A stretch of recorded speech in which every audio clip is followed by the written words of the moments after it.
नमस्कार दोस्तों, स्वागत है मेरे चैनल कहानियों की दुनिया में। मैं आपकी कहानी का देव महाल है। पिछले बार मैंने श्रीनाथ जी की कथा सुनाई थी, या कहें कि श्रीनाथ जी की कहानी सुनाई थी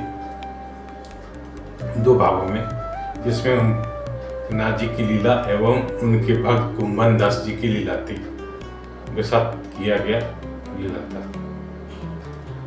मैंने उसमें कहा था कई लोगों को कि भाई आपको जो कहानी पसंद हो आप वो कहानी कमेंट में लिखें, तो मैं उस कहानी को भी बताऊंगा। तो कमेंट में बहुत सारे लोगों ने मुझे कृष्ण और सुदामा की कहानी सुनाने को कहा, तो मैं इस भाग में कृष्ण और सुदामा की कहानी ही लेकर आया। तो चलिए शुरू करते हैं। कृष्ण और सुदामा, दोस्ती, भक्ति और माया की अमर कथा।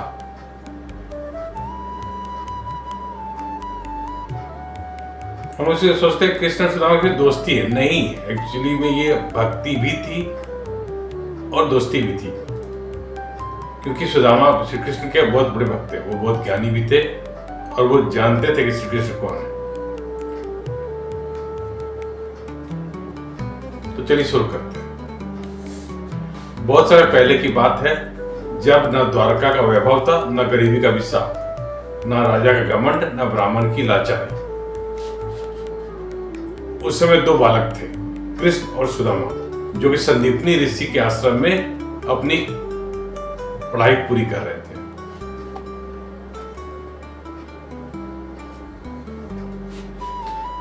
वृंदावन में उनका गुरुकुल था, जहां सुदामा जी और कृष्ण जी पढ़ते थे।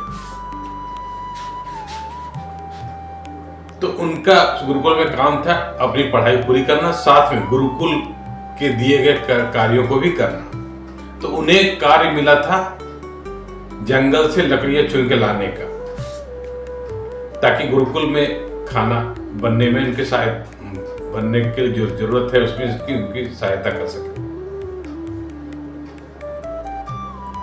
तो वो दिन भर अपने पढ़ाई लिखाई भी करते थे, गुरु शिक्षा भी लेते थे, एवं वो जंगल में जाके लकड़ियां भी चुन के लाते थे, ताकि गुरुकुल के कार्यों में उनकी हिस्सेदारी बने। ये गुरुकुल में का तरीका है कि बच्चों को पढ़ाने का भी और उनको व्यवहारिक ज्ञान देने का भी। तो श्री कृष्ण और सुदामा भी किसी से दूर रहते, वो भी उसी तरह काम करते थे।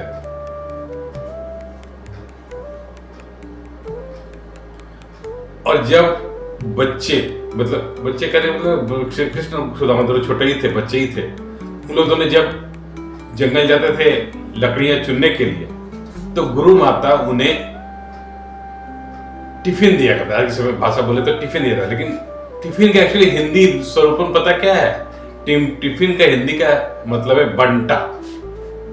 तो कई जगह जहां कृष्ण मंदिर है या राधा कृष्ण का मंदिर है, वहां पे उनका बंटा भोग भी लगता है। तो बंटा भोग मीन्स टिफिन वाला भोग, जिसमें 3-4 खाना रहता है और उसमें 3-4 खाना टिफिन लगा हुआ रहता है।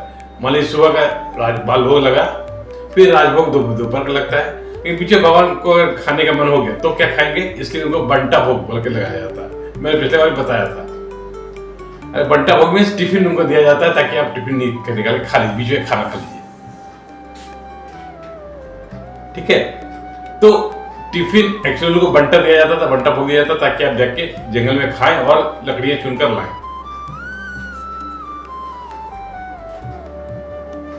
उसी आश्रम में कार्य करते हुए श्री कृष्ण और सुदामा जी की मित्रता बहुत अच्छी हुई, बिल्कुल निर्मल, बिल्कुल निस्वार्थ। कृष्ण चंचल थे, हंसमुख थे, सबके दुख को अपना बनाने वाले थे। तो सुदामा शांत, सरल, कम बोलने वाले और ज्ञानी थे। उनके मन के अत्यंत सच्चे थे।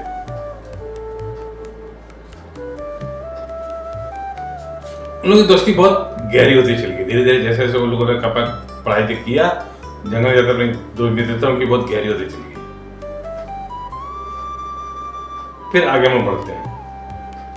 आप लोगों ने सुना होगा कि सुदामा जी ने श्री कृष्ण जी के साथ जंगल में चने खा लिए, चने खाने को नहीं दिया और उनके हिस्से के चने भी खुद ही खा गए। ये आप लोगों ने कथा सुनी होगी या इसका जानकारी होगी, इसके पीछे सही कथा क्या है, जो अनकही कहानी है, वो मैं आपको बताऊंगा। तो अब यहीं से आती है एक कथा जो बहुत कम लोग जानते हैं। तो संदीपनी ऋषि के आश्रम के कुछ ही दूर आगे एक दूसरा गांव था, जहां एक वृद्धा रहती थी और वो विष्णु जी के परम भक्त थी। वो प्रतिदिन भगवान को भोग लगाकर ही खाना खाती थी और वही भोग अपने भी खाती थी। एक दिन क्या हुआ, उनके घर में वो भोग नहीं बना पाई, तो उन्होंने क्या किया कि रात का चना फूला हुआ था, अंकुरित चना हो गया था, उसी चना को उन्होंने भोग में लगा दिया। लेकिन कोई पात्र नहीं रहने के कारण वो भोग पोटली में रख के ही भोग को लगा रख दिया कि जब भगवान भोग लगा लेंगे तब फिर उसके बाद मैं अपना खाना खाऊंगा।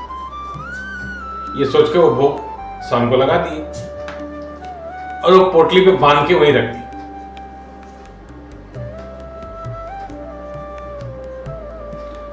उस रात में वो बोला के सो गई। अब क्या हुआ, रात में फिर चोर आया। वो चोर वो पोटली को उठाया और लेकर वहां पोटली को भगवान के सामने रखा हुआ था। वो सोचा कि ये गहने की पोटली है, वो समझ नहीं पाया ये चने की पोटली। वो सोचा गहने की पोटली भगवान के सामने रखा हुआ है। वो गहने की पोटली को उठाया और वहां से लेके भाग गया। फिर वो माता जी आई, वहां भगवान का भोग लग गया था। सोचे वो भोग उठाएंगे और वो अपना भोजन करेंगी भोग पाने के बाद। लेकिन वो जब वहां पहुंची, वहां देखती कि वहां भोग रखा हुआ चने, वो जो पूरी चने थे पोटली में, वो पोटली ही नहीं है, वो तो चोर ले गया था।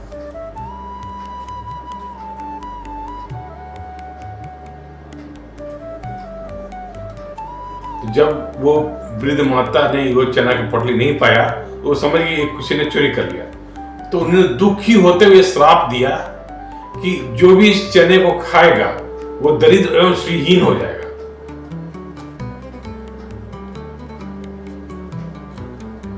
ये श्राप दिया, तो वो एक चने एक तरह से श्रापित चने हो गए। और वो चोर भागते भागते आगे चला गया। आगे जाके राज कर्मचारी जो राजा के कर्मचारी लोग हैं, उन लोगों ने पकड़ ली, कोशिश की उसको। जब पकड़ने की कोशिश किया तो वो चोर भागते भागते संदीपनी ऋषि के आश्रम तक पहुंच गया था। उसने क्या किया, वो पोटली सीधे भगवान संदीपनी ऋषि के आश्रम के में फेंक दिया, वो उन राज कर्मचारियों से बचने के लिए। और वहां से वो भाग गया। राज कर्मचारी भी आगे जाके उसके पीछे पीछे भाग गए। अब क्या हुआ कि वो चने संदीप ऋषि के आश्रम में पहुंचे। अगले दिन जब गुरु माता श्री कृष्ण और सुदामा जी को बंटा भोजन देने वाली थी, तो उनके पास कोई भोजन उस तरह का नहीं था कि वो उन्हें दे पाए, क्योंकि उन लोगों ने कुछ सवेरे ही जल्दी ही जंगल जाने वाले थे। तो उन्होंने सोचा क्या करे, तो वो देखा कि कोई पोटली है, जो उन्होंने खोला तो देखिए इसमें चने हैं। तो उन्होंने सोचा कि ये चने ही आज उनको दे देता हूँ बंटा में, मतलब टिफिन में। तो उन लोगों ने वो चने दे दिए। वो चने लेके गए और रास्ता में सुदामा जी अपनी पोटली बांधे अपने कमर और साथ में चले गए कृष्ण के सुदामा जी तो बहुत तीक्ष्ण बुद्धि वाले थे, उन्हें बहुत कुछ पहले पता चल जाता था। अरे थे तो श्री कृष्ण के मित्र भी थे, कुछ तो हो गए उनके अंदर खासियत। तो ये खासियत था कि वो कुछ भी छुपके जान जाते थे कि इसमें क्या स्थिति है। जब उन लोगों ने पोटली को अपने पास रखा, जब वहां पोटली खाने में लोग सोचे निकालते हैं, जब उन्होंने निकाला छुते समझ गए ये तो श्रापित चने, जिसमें श्राप लगा हुआ है कि जो खाएगा वो दरिद्र और श्रीहीन हो जाएगा। तब उन्होंने अपने मित्र को ये ना देने का विचार किया, क्यों? सोचा कि मेरे मित्र तो सर्व सृष्टि का मालिक है, सृष्टि उन्हीं का रचा हुआ, अगर वो ये चने खाता है तो वो श्रीहीन हो जाएगा या दरिद्र हो जाएगा, तो पूरे संसार ही दरिद्र हो जाएगी। इसलिए ये चने मैं श्री कृष्ण को खाने नहीं दूंगा। और वो चुपचाप छिप के पेड़ से छुप के वो चने खा लिए। और लोगों ने सोचा कि वो उनके साथ बेईमानी की। नहीं, ये गलत है, ये एक्चुअली उनकी दोस्ती की प्रकाष्ठा थी कि उन्होंने वो चने खुद खा खुद दरिद्रता में जीवन व्यतीत किया।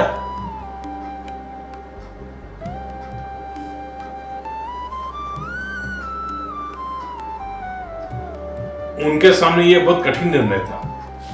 यदि वे चने अपने मित्र कृष्ण को देते तो कृष्ण श्रीहीन हो जाते, यदि कृष्ण श्रीहीन होते तो प्रतिष्ठा श्रीहीन हो जाती। इसलिए सुदामा ने ये चने खुद खा लिए और जीवन भर दरिद्रता स्वीकार कर ली, लेकिन अपने मित्र को कुछ भी नहीं होने दिया। यही थी सच्ची मित्रता। समय बदला, रास्ते बदले, समय बीता, शिक्षा पूरी हुई, रास्ते अलग हो गए। श्री कृष्ण बने द्वारका के राजा हो गए और सुदामा गरीब ब्राह्मण रह गए, क्योंकि वो दरिद्रता उस आपके चने खाए थे, जिसके कारण वो दरिद्र हो गए। घर में फटी धोती, भूखे बच्चे और आंसुओं से भरी पत्नी थी उनकी, दरिद्रता की वजह से। तो वो एक कठिन निर्णय उन्होंने लिया और जीवन भर उसका वहन किया, लेकिन श्री कृष्ण को कुछ नहीं होती। ये बहुत दोस्ती की बड़ी प्रकाष्ठा थी। एक दिन उनकी पत्नी बोली कि तुम दरिद्रता में क्यों रहते हो? श्री कृष्ण तुम्हारे दोस्त है, तुम बताते हो तो जाओ उनके पास, उनसे मांग लो, ताकि वो हमारा कुछ भला कर सकेंगे। लेकिन वो श्री कृष्ण का नाम हम जपते रहते थे, श्री कृष्ण, और वो कभी उनसे मांगते नहीं थे। और श्री कृष्ण भी जानते थे कि वो उनसे कभी नहीं मांगेंगे। इसलिए श्री कृष्ण स्वयं प्रेरित की उनकी पत्नी को कि वो जाके बोले, सुदामा को बोले कि आप जाइए और जाके श्री कृष्ण से मांगिए।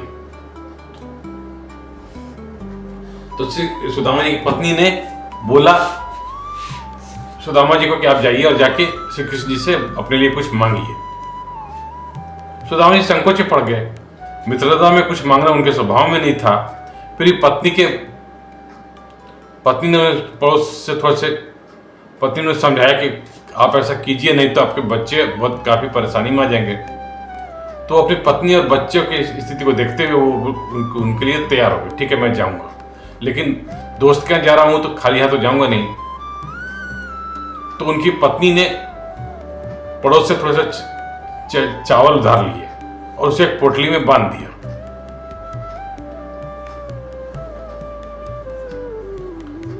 जब सुदामा द्वारका पहुंचे तो महलों की भव्यता देखकर उनकी आंखें झुक गई, लेकिन जैसी कृष्ण की दृष्टि पड़ी वो सिंहासन छोड़कर नंगे पांव दौड़े।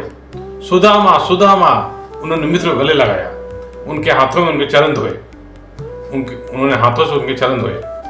पूरा दरबार अचंभित रह गया। कृष्ण ने हंसते हुए पूछा, मित्र मेरे लिए क्या लाए हो? भाभी ने कुछ तो मेरे लिए भेजा होगा। सुदामा संकोच से पोटली छिपाने लगे। कृष्ण ने स्वयं उनसे वो पोटली छीन ली और उससे 2 मुट्ठी चावल खाए। और जैसे जैसे वो चावल खा रहे थे, वैसे 1 मुट्ठी खाया तो 1 लोग उनके नाम कर दिया, 2 मुट्ठी खाया तो 2 लोग उनके नाम कर दिया, क्योंकि श्री कृष्ण तीनों लोग के मालिक हैं। जब तीसरा मुट्ठी खाने लगे तो रुक्मिणी जी, उनकी पत्नी जो थी, वो उनका हाथ रोक ली, क्योंकि अगर वो तीनों मुट्ठी खाते और तीनों लोग उनको दे देते तो वो खुद कहां रहते, इसलिए रुक्मिणी ने उनका हाथ रोक लिया।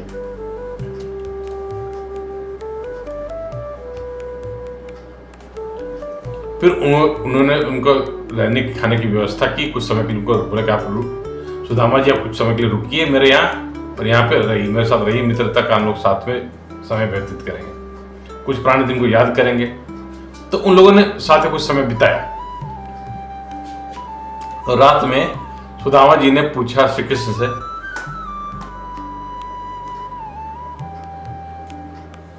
कि मित्र, लोग कहते हैं कि तुम्हारी माया बहुत अपार है, पर मुझे तुम्हारी माया आज तक समझ में नहीं आई। कृष्ण मुस्कुराए,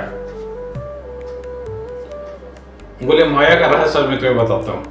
ठीक है, सुबह उठना मेरे साथ और मेरे साथ चलना,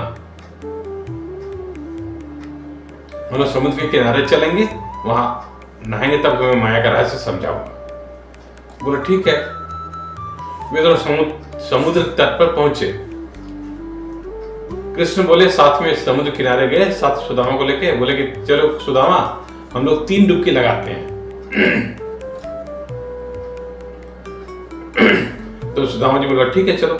लोग गए, पहली डुबकी लगाई, सुदामा जी बाहर आए, कृष्ण जी भी बाहर आए। दूसरी डुबकी लगाए तो और सुदामा जी भी बाहर आए, श्री कृष्ण जी भी बाहर आए, सब कुछ ठीक था।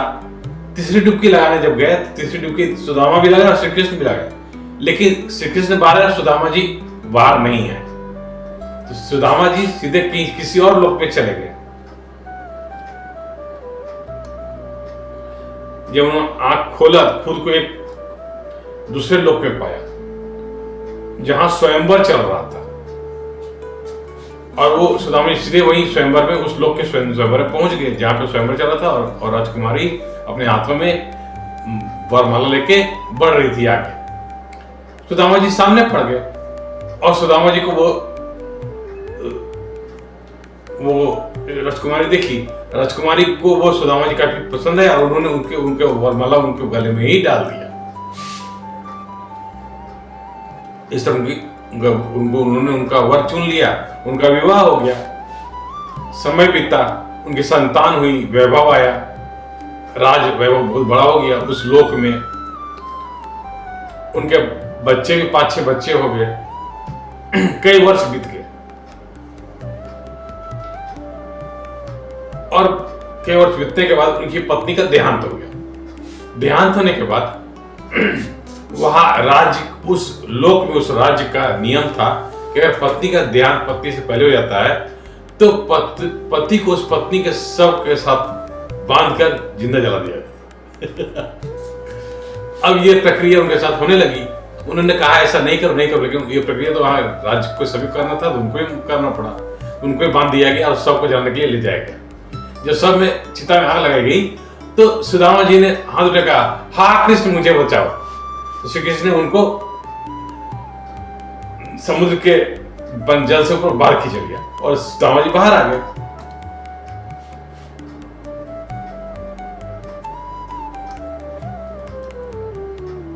सुदामा जी हाफते हुए बाहर आए।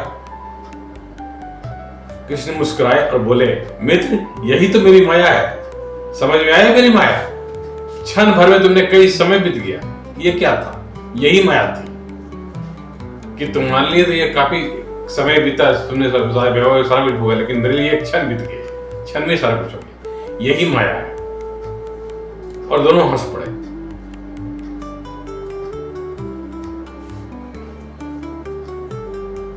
अब उन लोगों ने वापस द्वारका आए, अपना दिन व्यतीत कर रहे थे। अब सुदामा ने कहा कि अब मुझे विदा लेनी चाहिए। कुछ दिन बीते और उन्होंने कहा मैं विदा लूंगा, अब मैं अपने घर जाऊंगा। तो कृष्ण जी ने उनके साथ विनोद भी किया और उन्हें बहुत बड़ा उपहार भी दिया। कैसे? जब सुदामा लौटने लगे तो कृष्ण ने उन्हें भोजन, कपड़े, जूते दिए, उन्हें अच्छा सजाया सवारा सब कुछ दिया, और फिर हंसते हुए विनोद करने बोला उन्होंने, इतने अच्छे कपड़े पहनकर गांव जाओगे तो लोग कहेंगे यह तो चोरी की है, राजा को लूट लिया है। दोनों हंस पड़े। फिर धीरे से बोले, मित्र मैं नहीं चाहता कि लौटते समय तुम्हें जरा भी कष्ट हो।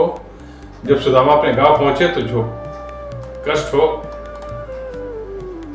तो ये कपड़े यही खोल कर जाओ, जूते भी यही खोल दो, क्योंकि लोग रास्ते में तुम्हें कोई चोर डाकू मिलेगा, तुम्हें इतने अच्छे कपड़े सजे धजे देखेगा तो बोलेगा इसके पास बहुत सारा माल है, इसे लूट लो, तो तुम्हारी प्राण पे भी कष्ट हो सकता है, इसलिए तुम अपने कपड़े यही उतार दो, वही पुरानी फटी धोती पहन लो। भगवान ने तो उन्हें विनोद में कहा। सुदामा जी ने सोचा कि मेरा मित्र मेरे लिए कितना सोचता है, मुझे कुछ हो ना जाए, इसलिए मुझे कितना प्रेम से मुझे सारे कपड़े उतरवा दिया। समझने की बात है। भगवान श्री कृष्ण विनोद कर रहे थे उनके साथ, तो उनके मित्र हैं, वो कब के साथ क्या करेंगे कौन नहीं जानता है। तो फिर उन्होंने उनके कपड़े उतरवा लिए और उनको बोले कि तुम ये पुराने कपड़े ही पहन के जाओ। वो और सुदामा जी अपने मित्र पे इतने भरोसा करते थे, इतने मानते थे कि उनकी जो बात बोली उन्होंने मान लिया। और वहां से वो बोले जूते भी उतार दो ताकि जूते तुम्हारे फट जाएंगे कहीं पे, कोई देखेगा इतने अच्छे जूते कहां से लाए हो, तो तुम इसे छीन लेगा, तो तुम जूते भी छोड़ दो। कपड़े जूते सब छोड़ दिए उन्होंने और उनको वही पुरानी धोती पहन के ही वो चले गए। लेकिन उनके पास हृदय में कुछ भी नहीं था। वो अपने मित्र से प्रेम करते थे और उस विनोद में भी उनकी वो सोचा था कि ये मेरे लिए कुछ अच्छा ही करे कृष्ण, इसलिए ताकि मेरे लिए कुछ खराब ना हो। धीरे धीरे सुदामा आगे गए। जब वो अपने गांव पहुंचे तो उनकी झोपड़ी महल बन चुकी थी। द्वारका जैसी सुदामापुरी बन चुकी थी। चारों तरफ ही हरियाली थी, चारों तरफ ही वैभव था और भगवान ने जाना कि श्री कृष्ण ने मुझे अपने जैसा ही सब कुछ दे दिया है।